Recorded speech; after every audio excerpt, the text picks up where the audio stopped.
Shalom, teman-teman yang dikasihi Tuhan. Saat ini saya rindu membagikan renungan firman Tuhan yang diambil di dalam 2 Tawarik pasal 12 ayat yang pertama. Dikatakan begini, ketika kekuasaan Rehabeam sebagai raja menjadi teguh dan kuat, ia beserta seluruh Israel meninggalkan hukum Tuhan. Kita tahu sendiri ketika Salomo mati, yang menggantikan Salomo adalah Rehabeam anaknya. Dan ketika dia merasa, ketika menjadi raja, dia merasa bahwa pemerintahannya teguh, pemerintahannya kuat, kokoh. Ia beserta seluruh Israel meninggalkan hukum Tuhan. Nah ini yang terkadang bisa kita ambil contoh ya teman-teman.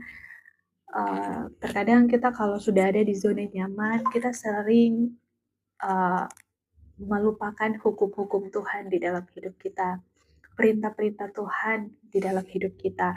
Karena kita merasa kita bisa, kita kuat, dan terkadang di zona nyaman itu kadang membuat kita menjadi orang yang angkuh dan sombong. Kalau kita tidak mengandalkan Tuhan di dalam hidup kita, bukankah itu mencerminkan bahwa kita adalah orang-orang yang angkuh dan sombong tanpa kita sadari?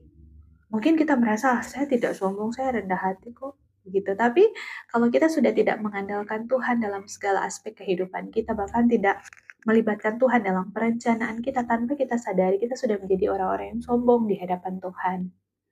Padahal kita butuh Tuhan. Jadi teman-teman, firman Tuhan saat hari ini mengingatkan kepada kita untuk tidak menjadi orang-orang yang angkuh ketika kita ada di zona nyaman dan kita meninggalkan hukum-hukum Tuhan.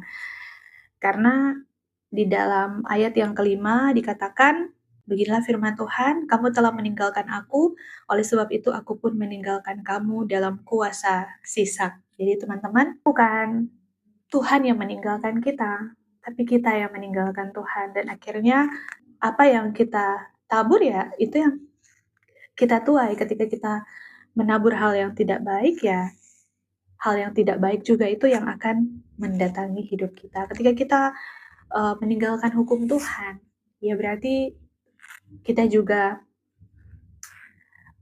kayak memberitahukan kepada Tuhan ya, saya sudah tidak butuh Tuhan. Dan akhirnya di sini katakan, kamu telah meninggalkan aku, oleh sebab itu aku pun meninggalkan kamu.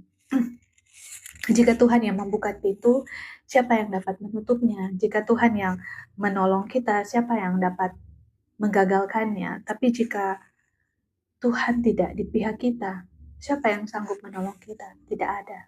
Jadi dengan perkataan Nabi Semaya ini, datang firman Tuhan kepada